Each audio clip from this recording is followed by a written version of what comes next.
19세기 물리학에 기초한 산업혁명기와 20세기 논리학에 근거한 컴퓨터 혁명기의 뒤를 이어 21세기는 바이오 산업이 그 주인공이다. 인간 지놈지도 완성과 함께 본격적으로 시작된 바이오 시대에는 소득이 늘고 고령화 사회로 빠르게 진입하면서 건강한 삶에 대한 관심이 커지고 있다.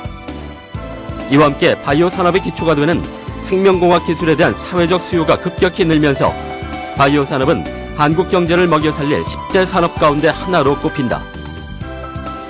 경상북도 역시 북부권을 중심으로 BT 산업을 차세대 주력 사업으로 선정해 집중적인 지원과 육성을 계획하고 있는데 세계 최초 산삼 배양근 개발로 산삼을 대량으로 복제 생산해내고 있는 식물 복제 현장이 바로 영주시 풍기읍에 있다.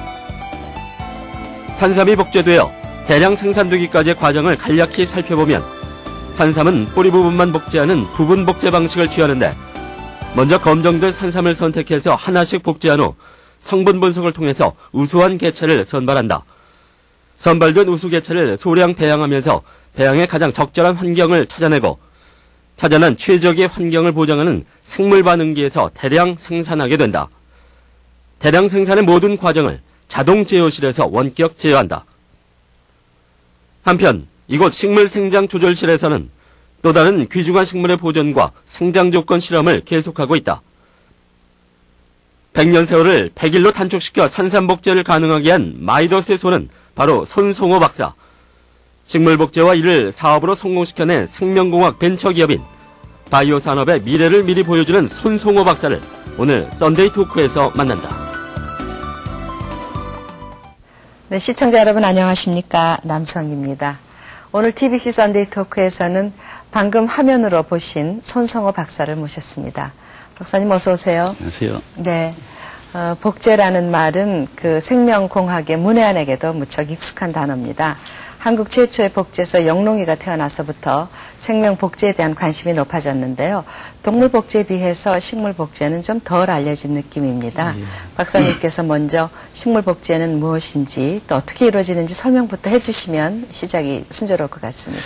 예, 먼저 대부분 사람들이 복제 그러면은 네. 이게 뭐 되게 특별한 거라 이렇게 생각하거든요. 네, 근데 실제로 복제 가능이 자연 상태에서 많이 일어나고 있는 겁니다. 그렇습니까? 예, 그래서 네. 예를 들어 가지고 우리 국화가 있지 않습니까? 네. 국화를 갖다 우리가 똑같이 복제하기 위해서는 네. 국화를 한 3cm 정도 잘라서 그걸 땅에 심어 놓으면은 시간이 지나면 뿌리도 나오고 이파리도 나오지 않습니까? 네, 네. 그게 자연 상태에서 일어나는 복제입니다. 아, 네. 예, 그러다 보니까 사람들이 그렇게 했을 때는 많은 양을 생산을 못 하거든요. 그래서 그러면은 국화를 갖다가 3cm 정도 끊어서 땅에 심으면 잘 사는데 네. 이걸 0.1mm 정도 끊어보면 양은 많이 나올 수 있을 것 같은데 실제로 땅에 심어보니까 다 죽어버리는 거예요. 네네. 그게 이제 아주 작은 조직을 땅에 심다 보니까 조직에서 뿌리라든지 이파리가 나오기 전에 조직이 부패돼가지고 죽어버리거든요. 그렇군요. 예, 그래서 나왔는 게 이제 조직 배양 기술을 해서 시험관 속에다가 네. 국화를 이제 국화 주위에 붙은 병원균을 다 없앤 다음에 시험관 속에 아주 작은 걸 조직을 넣어놓으면 시험관 속에서는 무균 상태가 유지되기 때문에 네. 조직이 부패가 안 됩니다. 그래서 그 상태에서는 뿌리도 나오고 이파리가 날 수가 있거든요. 네. 그렇게 하는 게 이제 식물 복제 기술인데 현재 이런 식물 복제 기술은 전 세계적으로 거의 비슷한 수준에 있습니다. 네네. 단지 이제 제가 했던 부분은 그 조직에서 식물을 복제한다 그러면 보통 한 조직에서 한 10개, 20개를 복제할 수 있거든요. 네. 똑같은 개체를. 근데 조직을 갖다가 믹서기 같은 데 넣어서 네. 갈아버리면은 아주 작은 세포 조각이 수십만 개가 나오거든요. 그렇겠죠. 예, 그렇게 해서 복제하는 기술을 재개발했습니다. 아, 네. 그런데 특별히 그 산삼 복제로 알려져 있어서 가지고요. 예, 예. 혹시 또 뭐 산삼이 필요한데 뭐 없어서 못 샀다거나 또는 산삼은 있는데 돈이 없었다거나 제가 농담입니다만은 어떤 산삼을 복제하시게 된 특별한 계기가 있는지 모르겠어요. 예, 제가 지금 동양대학교 와서 제가 이제 그 벤처를 만들었었거든요. 네. 그 전에 제가 공무원 생활을 했습니다. 네네. 그 산림청 임업연구원의 생물공학 과정으로 이제 재직을 하다가 네. 이제 나왔었거든요. 그때 이제 저희가 어떤 생각을 많이 했노 하면은 우리나라 인삼 같은 경우 앞으로 되게 위험에 처해질 수 있다는 생각을 많이 했습니다. 그게 뭐고 하면은 그 우리나라에 있는 인삼 종자를 가지고 네. 우리나라 사람이 중국에 가서 우리하고 기업 풍토가 비슷한 데서 심어 가져오면은 우리나라하고 거의 비슷하게 돼버리거든요. 네. 그럼 그걸 막기 위해서 그 당시 새로운 기술을 개발하기 위해서 했는 게 인삼을 대량 복제하는 기술 그걸 시작했습니다. 그게 네. 96년도에 이제 성공을 했었고요.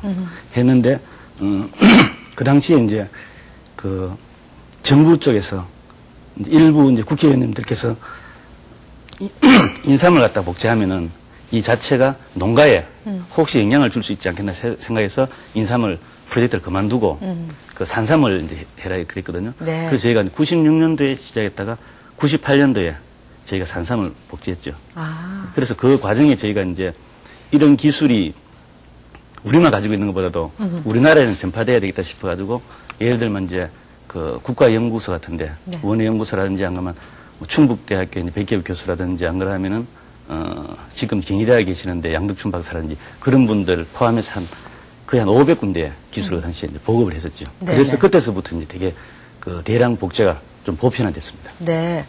지금 말씀하신 것처럼 산삼은 인삼처럼 뭐 농가에다 피해를 주지도 않으면서 귀한 거니까 예. 복제를 한다면 이해가 가겠지만 어떻게 다른 식물들도 복제를 하나요?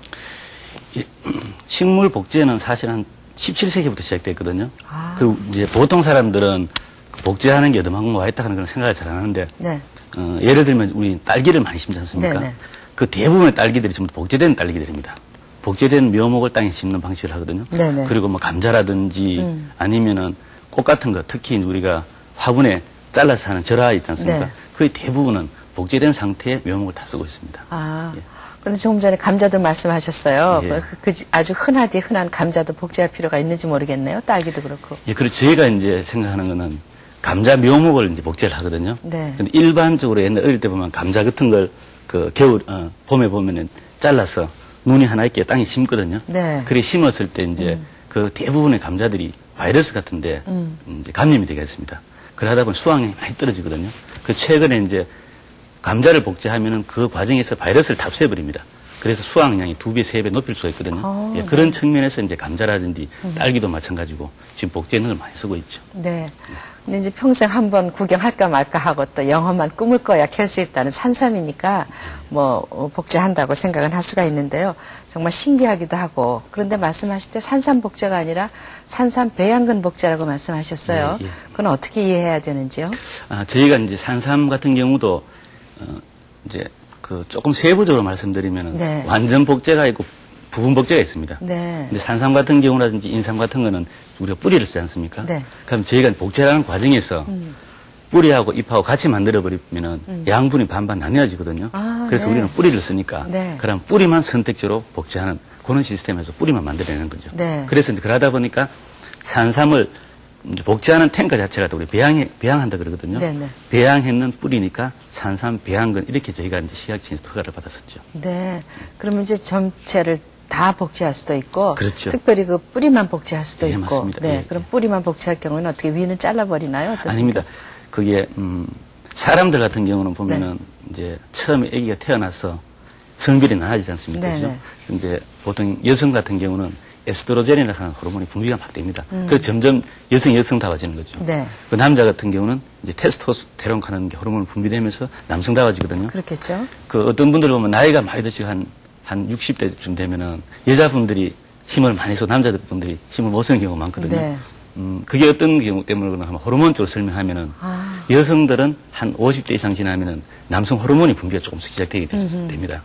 반대로 남성 같은 경우는 여성 호르몬이 분비가 되고요. 네. 그렇게 호르몬 자체가 그 어떤 남자 여자의 어떤 그런 특성을 나타내줄 수가 있거든요. 네. 식물도 마찬가지입니다. 식물에 어떤 호르몬을 사용을 하면은 이파리만 나오고 아하. 어떤 호르몬을 쓰면은 뿌리만 나오고 이게 이제 그 많이 알려졌거든요. 네. 그래서 산삼 중에서도 우리가 뿌리만 하고 싶으면 뿌리만 나올 수 있는 그런 호르몬을 넣어주면은 뿌리만 계속 나오게 되는 거죠. 이파리가 네, 없이. 아주 뭐 정말 신기하네요. 그런데 산삼 하면 그 산 깊은 곳에서 적게는 뭐 몇십 년, 예. 또 길게는 몇백 년씩 자라는 건데 복제를 한다시니까 뭐 단기간에 이걸 키워낸다고 그러는데요. 그 예. 이해가 잘 가지 않거든요. 이렇게 생각하시면 될 겁니다. 우리가 요즘에 보면은 그 수경 재배했는 야채를 많이 먹지 않습니까? 그렇죠. 원래 그 야채를 땅에 심었었거든요. 네. 땅에 심다가 이제 그 다음 기술이 조금 진보하다 보니까 우리 수경 재배를 하자. 네. 물론 수경 재배는 제일 큰 목적은 이제 농약 같은 것도 줄이고 하는 그런 것 때문에 지금 시작을 했는데 땅에 심는 거하고 수경 재배했을 때는 영양분을 우리가 조절할 수 있습니다. 그래서 아주 고농도 영양분을 주면은 식물이 빨리 클 수 있거든요. 사람도 마찬가지로 지금 한 40대, 50대가 되시는 분들은 네. 키도 많이 작거든요. 왜소하거든요. 네, 네. 근데 요즘 애들은 되게 크지 않습니까? 그죠. 그게 영양분이거든요. 그래서 산삼 같은 경우도 저희가 이제 영양분을 어떻게 주느냐에 따라서 빨리 클 수도 있고 늦게 클 수도 있거든요. 네. 그래서 이제 저희가 산삼을 만약에 배양한다 그랬을 때는 네. 처음 산에 가서 산삼만 캐오는 게 아니고 주위에 흙 같은 거 다 뜨거웁니다. 그래서 산삼이 크는 환경이 예를 들어서 기온은 얼마 정도 되고 네. 흙 속에서는 어떤 영양분이 있고 이런 걸 처음 파악해서 아주 고농도 영양분을 넣어주게 되면 네. 배양하는 것이 되게 빠른 속도로 그런 거죠. 네.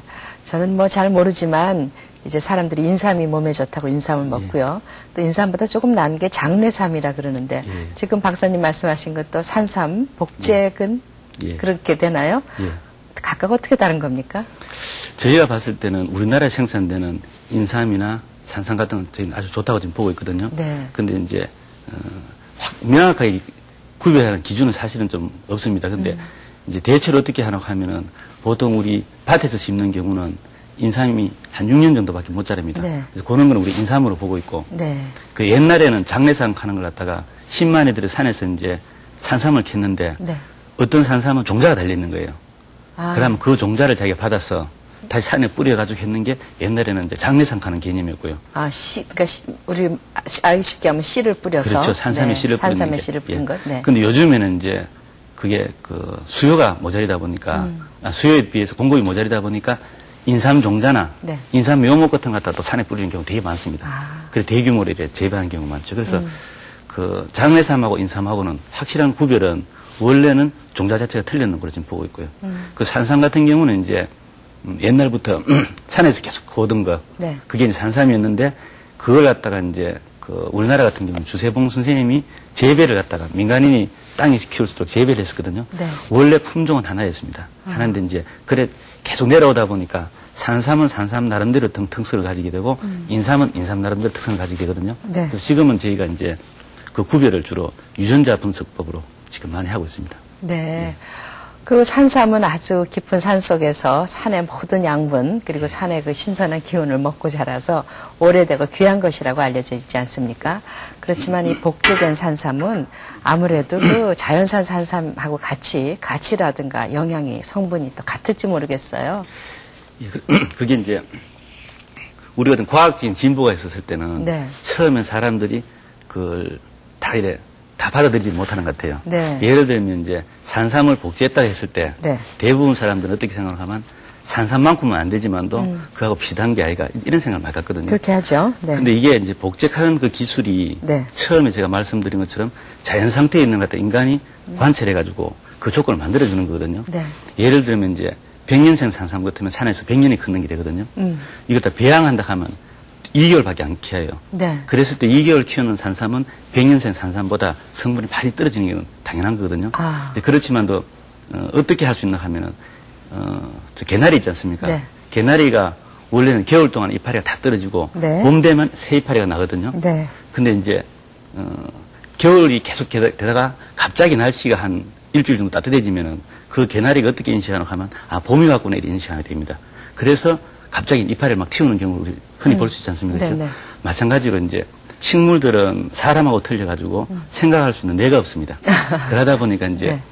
뿌리 끝에서 이파리 끝까지 하나의 실로서 다 연결되어 있습니다. 그래서 서로서로 그걸 이제 커뮤니케이션 하는 거죠.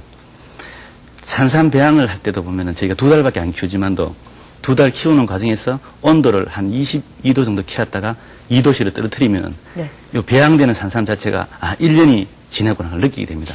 그러다 보니까 저희가 한 100번 정도 해줘버리면은 이 자체가 내가 100년 정도 됐구나 하는 그걸 인식하기 때문에 100년 산삼하고 거의 성분이 같아지거든요. 네. 그 저희들이 최근에는 기존 산삼보다 네.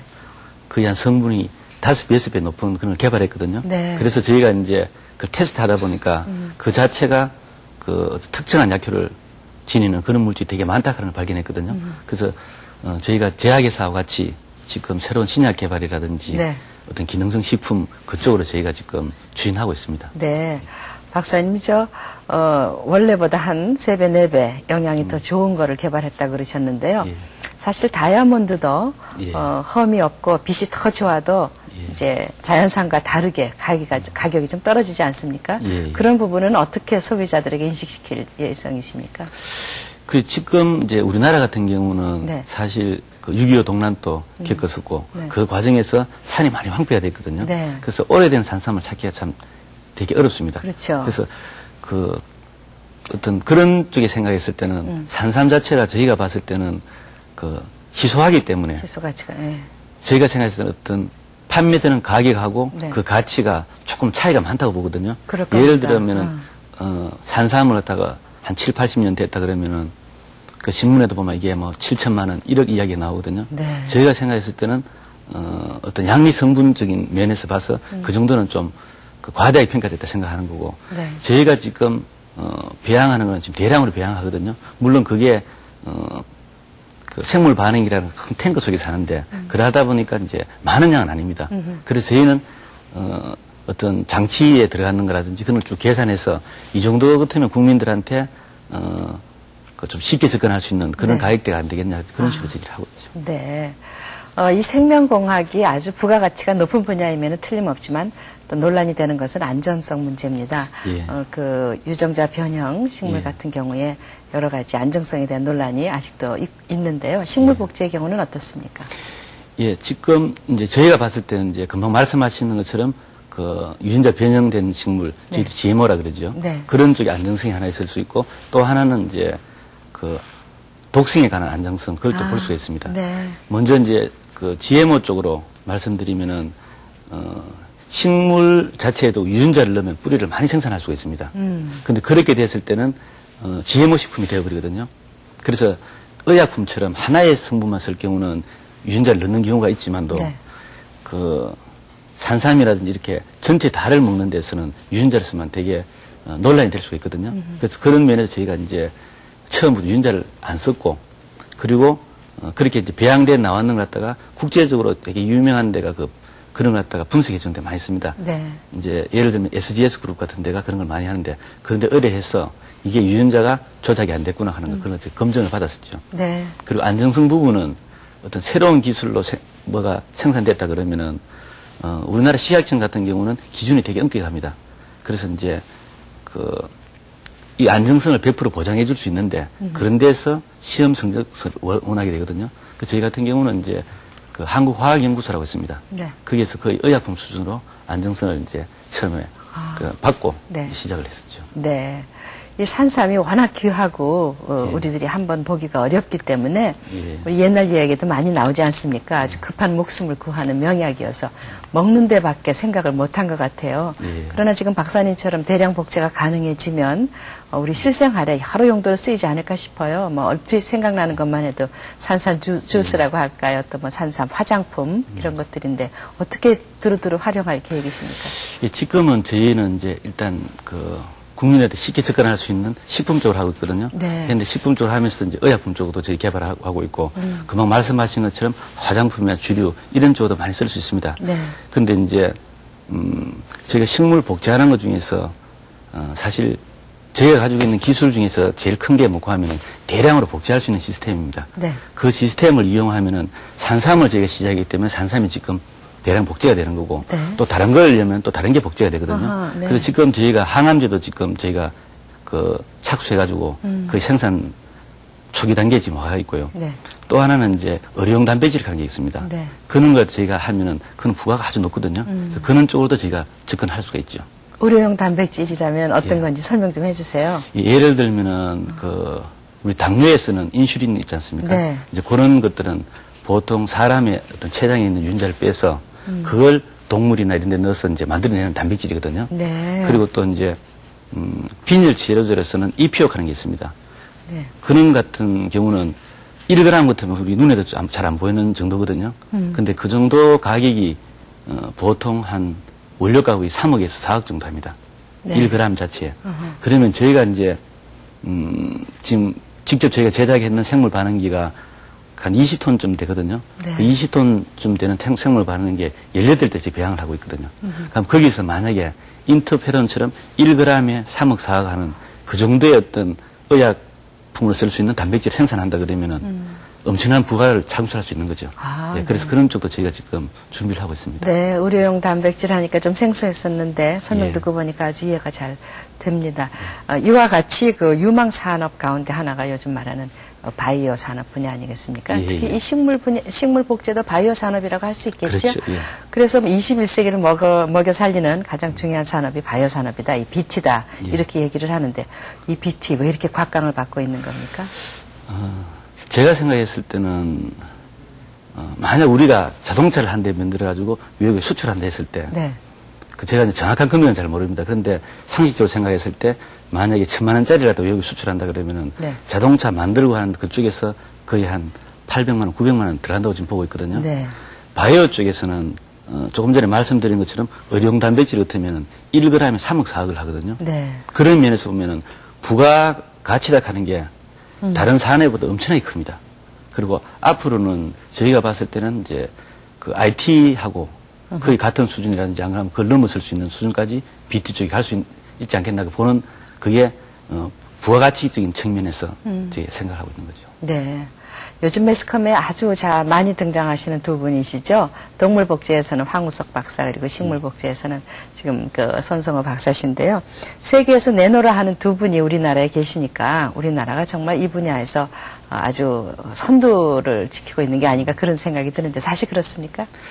예, 저는 이제 동물 쪽은 제가 자세히는 잘 모르거든요. 네. 그래서 그 황우석 박사님이 여러 가지 많은 걸 하시는 걸 제가 알고 있고요. 그 식물 쪽에서 이제 생물공학 분야가 아주 다양하게 많습니다. 네. 근데 생물공학 분야 중에서 그 식물을 대량으로 복제할 수 있는 일련의 시스템, 다시 말씀드리면 생물 반응기 시스템 같은 게 있거든요. 네. 그 분야는 저희가 전 세계적으로 저희가 규모도 제일 크고 네. 기술적으로 제일 앞서가 있다고 생각하고 있거든요. 네네. 그래서 앞으로도 이런 이제 생물공학 분야 중에서 외국하고 경쟁해가 우리 이길 수 있는 부분 그런 부분에도 집중적으로 또 연구가 돼야 될 것 같고 그 다음에 이제 물론 다른 쪽도 같이 돼야 되겠죠. 네. 그래서 지금 동양대학 같은 경우에서도 보면은 이게 그 저희들이 저희 과를 중심으로 해가지고 지금 BT 쪽을 지금 많이 지금 하고 있죠. 네. 우리나라가 21세기를 이끌 이 핵심 분야에서 두각을 나타내고 있다는 거 정말 자부심이 대단한데 특별히 우리가 이 생물공학 분야에 어떤 유리한 조건에 있는 건지 또 뭐 나라들마다 이 분야에 아주 대거 투자를 하고 있는데 언제까지 선두를 달릴 수 있을 것인지 궁금한데요. 예. 저도 어릴 때는 참 어렵게 많이 살아봤거든요. 네. 살아봤었는데 지금 우리나라 같은 경우는 부존 자원은 전혀 없거든요. 부존 자원이 없기 때문에 우리가 뭐 기관 산업 같은 거 한다 하더라도 원료는 항상 수입해오는 그쪽에 많이 의존하거든요. 생물공학 산업 같은 경우는 거의 대부분 사람들이 머릿속으로 어떤 이론을 갖다가 만들어내고 그걸 실행에 올리는 이런 쪽으로 나가기 때문에 부존 자원이 없는 데서도 사실은 할 수 있는 그런 쪽이 많이 되어 있고요. 또 하나는 우리나라 사람들이 저도 요즘에 이제 그 TV 보면서 이순신에 대해서 제가 많이 보거든요. 네. 그런데 우리나라 사람들 어떤 창의력 같은 거는 우리나라 사람 되게 그 외국 사람에 비해서 훨씬 앞서 있는 것 같습니다. 그렇기 때문에 이제 생물 산업 같은 게 어떻게 보면 우리나라 사람한테도 되게 맞는 분야가 아니겠나 그런 생각을 하고 있죠. 네. 손 박사님, 왜 이렇게 산삼복제 또는 뭐 식물복제 같은 생명공학 분야에 매달리시는지 혹시 생명공학이 지향하는 목표하고 일치되는 건 아닌지 궁금한데요. 예, 제가 이제 식물복제 쪽을 한 20년을 했었거든요. 네. 20년. 그 중간에는 이제 물론 좀 힘든 경우도 많았지만도 하다 보니까 그 식물복제 산업은 가장 먼저 할 수 있는 게 농업 분야에 우리 적용을 할 수 있습니다. 예, 그래서 농민들하고 같이 갈 수 있는 어떤 그런 게 되고요. 네. 그 다음에는 식물복제 산업이 이제 의약품이라 그쪽으로 갈 수 있거든요. 부가가치를 높일 수 있는 그런 쪽이고 그러다 보니까 중간중간 저희가 이제 그 새로운 기술을 많이 개발했었습니다. 해가지고 우리나라에 이제 산에 두릅도 저희가 쭉 다 복제해가지고 다 심고 이제 그런 식으로 많이 해봤거든요. 네. 하다 보니까 이제 누군가 해야 될 것 같으면은 이제 제가 하는 것도 괜찮겠다 싶은 생각을 들었었고 네. 그 다음에 이제 지금은 앞으로는 바람이 있다 그러면은 제 후배들도 만약 이런 걸 하는 사람이 있다 그러면 기술 이전해줘가지고 얘들은 또 저보다 또 한 발짝 더 나갈 수 있는 어떤 그런 미끄럼이 되고 싶고요. 네. 박사님 지금은 뭐 이 생명공학이라든지 바이오 산업이라든지 용어부터 참 세련되졌어요. 예. 그런데 아마 손 박사님께서 처음 이 길을 선택하셨을 때는 그리 뭐 쉽고 편안한 길은 아니었을 거라고 생각이 되는데 어떻게 한 우물을 계속 파면 생명수가 나올 것이다 이런 확신이 있었습니까? 또 그것도 해 나오는 과정에서 예. 뭐 어렵다고 포기하거나 그러고 싶은 마음은 없었는지 궁금해지는데 얘기 예. 좀 들려주세요.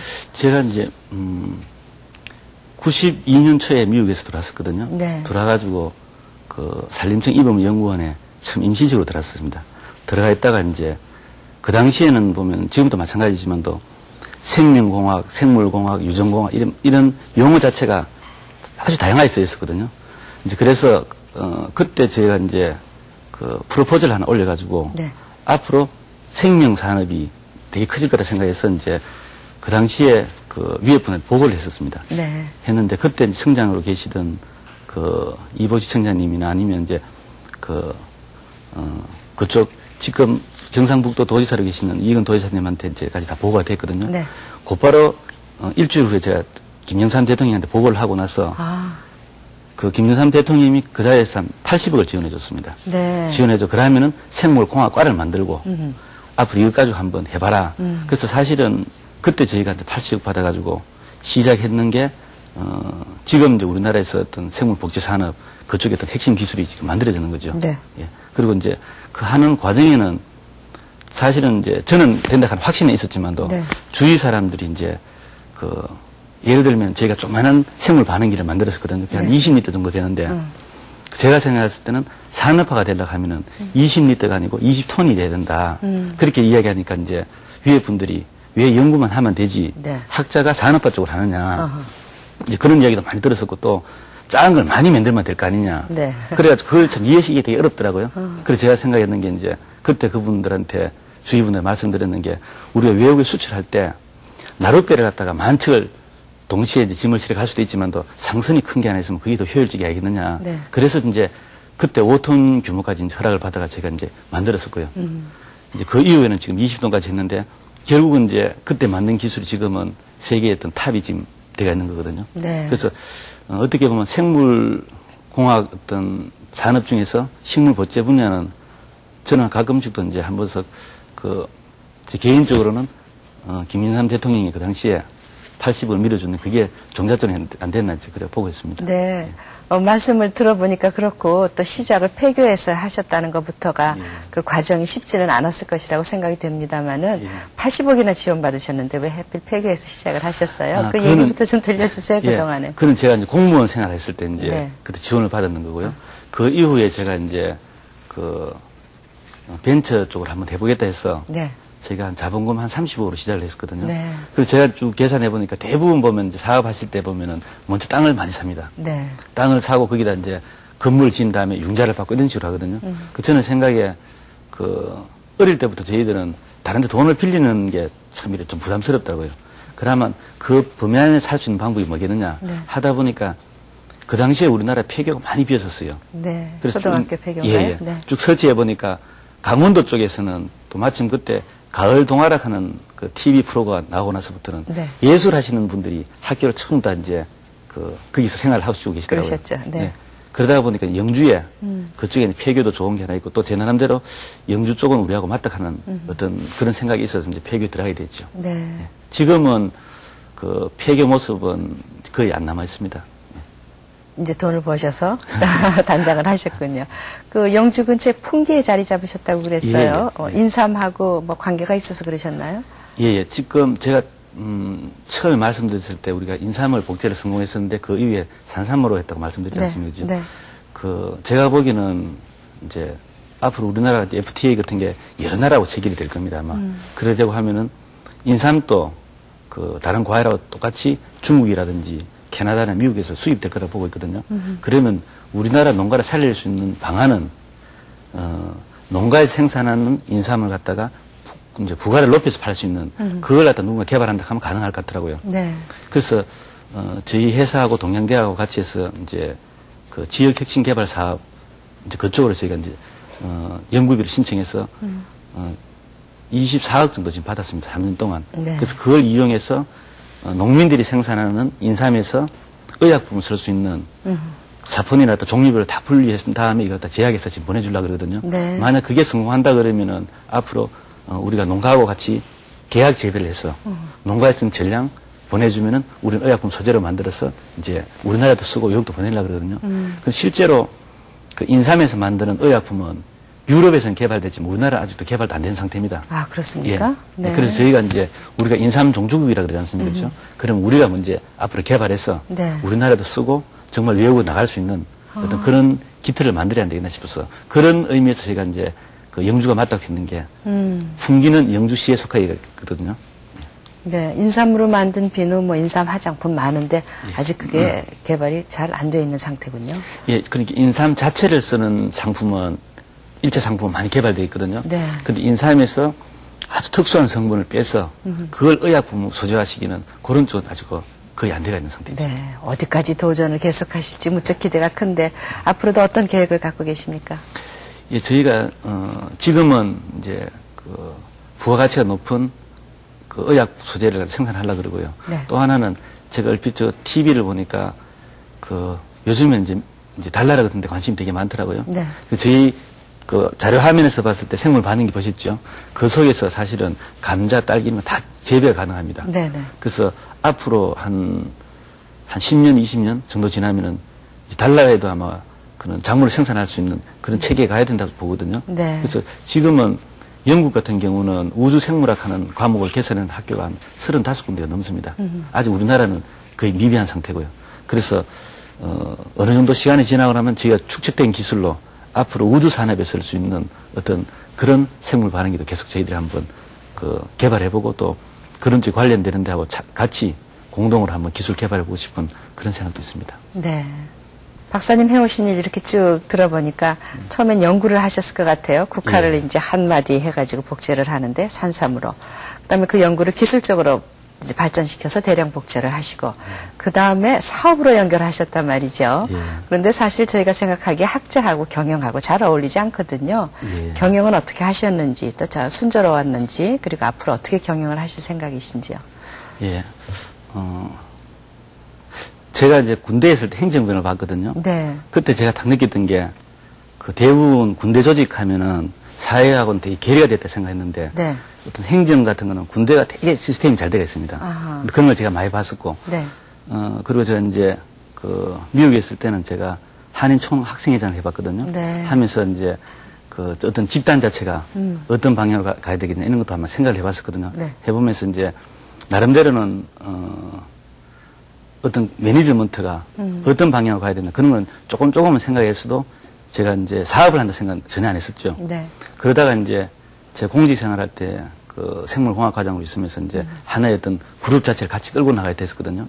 그때도 나름대로 이제 어떤 힘든 건 있었지만도 공무원 생활했을 때는 정부에서 다 월급을 다 주지 않습니까? 그렇죠. 필요한 돈을 이제 그런 식으로 하다가 이제 제 나름대로 사업을 한다고 이제 생각해가지고 시작을 했었거든요. 하다 보니까 그 미국 같은 경우는 어떤 새로운 벤처 회사가 만약에 만들어진다 했을 때는 그 벤처가 성공할 것이냐 못할 것이냐 그걸 갖다가 검증해주는 인큐베이션 할 수 있는 시스템이 아주 잘 되어 있습니다. 네. 그래서 그 인큐베이션 하는 시스템이 있기 때문에 좋은 아이템을 가지고 있으면은 그게 사업을 할 수 있도록 이제 지원을 해주거든요. 네네. 예를 들어서 미국의 MGN 하는 회사는 그 의료용 단백질을 동물세포를 이용해서 만드는 회사거든요. 그 회사 같은 경우는 8년 동안 지원을 받았습니다. 네. 8년 지원 받아가지고 그 최근에 이제 한 2년 전부터 의료용 단백질을 2가지 생산하기 시작했거든요. 근데 그 회사가 외형이 어디만큼 되냐고 하면 우리나라의 삼성하고 거의 맞먹습니다. 그렇습니까? 예. 네. 그 작은 회사 하나가 그 정도 커버렸거든요. 근데 우리나라 같은 경우는 그 벤처 인큐베이션 시스템이 잘 안 되는 것 같아요. 그 정부에서도 보면은 벤처에 돈을 이렇게 저렇게 지원한다 했는데 네. 실제로 이제 자기가 벤처를 갖다가 회사를 만들었을 때 담보가 없이 받을 수 있는 게 거의 없습니다. 아. 물론 기술 신용 보증 기금에서 이제 기술을 담보를 해가 쳐주지만도 그거는 그 아주 소규모 창업에서는 가능할지 모르지만도 크게 지원을 안 해주거든요. 그래서 저희가 처음에 이제 회사를 하다 보니까 그때는 경영하는 것보다는 회사를 유지시켜 나가는 그게 더 힘들었었거든요. 네. 예, 그래서 이제 공직 생활할 때 이럴 때는 보면은 월급을 받고 나면은 그 다음 월급 달까지 되게 길었었어요. 근데 제가 직접 해보니까 네. 그 월급을 주고 돌았으면 또 월급 줄 날이 되는 거예요. 그리고 이제 그 처음에 조금 전에 말씀드린 것처럼 그럼 우리나라에서 벤처 인큐베이션 시스템이 잘 돼 있어가지고 기술력이 괜찮은 데는 지원해 줄 수 있으면 좋은데 네. 그게 좀 미비하다 보니까 그때는 계속 이제 돈을 갖다 빌려 다니는 거예요. 아, 그리고 이제 저희가 한 1년 반을 갖다 돈을 빌려와가지고 네. 이제 직원들 월급 주고 했었는데 하루도 직원들 월급을 밀어본 적이 없거든요. 그거는 어떤 생각에서 그러나 하면은 만약에 우리 회사에서 어떤 어려운 상황이 이렇게 했을 때 물론 직원들한테 어렵다 하는 이야기를 할 수 있겠지만도 또 한편으로는 이제 직원들이 불안해질 수 있습니다. 그렇겠죠. 그래서 어떤 용기도 심어줘야 되고 그래서 1년 반 동안 제가 이제 그냥 17억을 빌려가 왔었거든요. 네. 또 저는 또 돈을 되게 잘 빌려주더라고요. 아, 그래요? 그래서 이제 신용이 있으신가 예. 보죠? 그래서 한 1년 반 정도 그러다가 이제 2004년도부터 생산하기 시작해가지고 그 2004월 달부터 저희가 생산했었는데 한 7월 달 정도 되니까 이제 손이 분기가 되더라고요. 네네. 그래서 그 이후에 저희가 이제 지금 직원이 한 25명 정도 되는데 그 당시만 해도 그 주위에 있는 아줌마들이 전부 다 일용직으로 있었어요. 네. 그래서 저희가 이제 곧바로 저희가 이제 손이 분기 넘었으면서 다 정식 직원으로 해가지고 지금은 모든 사람들 정식 지원을 해놨거든요. 네. 근데 요즘 또 생각하면은 그 경영 자체가 쉽고 어려울 떠나서 저는 기술자 출신이고 네. 지금은 아직까지 회사가 어느 정도 성장하는 그 단계이기 때문에 제가 어느 정도 기여를 할 수 있다고 보고 있거든요. 네네. 그렇지만 이제 시간이 조금 더 지나면은 이 회사가 다른 분도 마찬가지일 겁니다. 처음 시작했을 때는 이 회사는 어떤 자기 개인 거다 생각을 하거든요. 회사가 조금 커지고 나면은 이 회사는 하나의 법인으로 존재하지 자기 개인 게 아니거든요. 그러면 이 법인을 갖다가 발전시키기 위해서는 전문 경영인을 데리고 와야 된다. 저는 그런 생각을 갖고 있고 지금 또 저희 전문 경영인 찾고 있거든요. 네네. 근데 단지 어려운 게 어떤 게 있나 하면은 그 전문 경영인 같으면 저희 같은 경우는 어떤 생물공학에 대해서 잘 이해를 하고 그렇겠죠. 그 다음에 사업도 잘 할 수 있는 그런 분을 저희 뽑아야 되는데 네. 그런 분 찾기는 좀 쉽지가 않죠. 어려운 것 같아요. 예. 네. 지금 그 경북을 비롯해서 각 지방자치단체마다 이 생명공학 부분을 굉장히 강조를 하고 있는데요. 예. 어려움을 들으니까 돈 빌릴 줄 모르는 사람은 사업하기도 힘들 것 같은데 지방자치단체에서 어떻게 이 생명공학이라든지 이런 벤처를 하는 분들을 도와드려야 될지 또 그리고 앞으로 생명공학의 전망은 어떤지 또 짚어주세요. 예, 생물공학은 사실은 분야가 되게 넓거든요. 네. 저는 자세히는 모르지만도 아마 그 정부 같으면은 정부 전체에서 우리나라 앞으로 생물공학은 어떤 방향으로 가야 되겠다 하는 어떤 로드맵을 작성했다고 좀 보고 있습니다. 그리고 마찬가지로 경상북도가 지금 생물산업의 거의 중심이 되다시피 하고 있거든요. 했을 때 경상북도 자체도 경상북도의 앞으로 가야 될 방향에 대해서 어떤 로드맵은 다 만들었다고 지금 보고 있습니다. 네. 중요한 것은 그 로드맵을 다 만들 때 정말 그 분야에서 어떤 앞으로 비전을 제시할 수 있는 이런 사람들이 다 모여서 만났느냐, 만들었느냐, 아니면은 그 로드맵이 일부 몇몇 사람들이 의견이 그 모아지는 거냐, 아마 그 차이가 될 수 있겠죠. 그래서 네.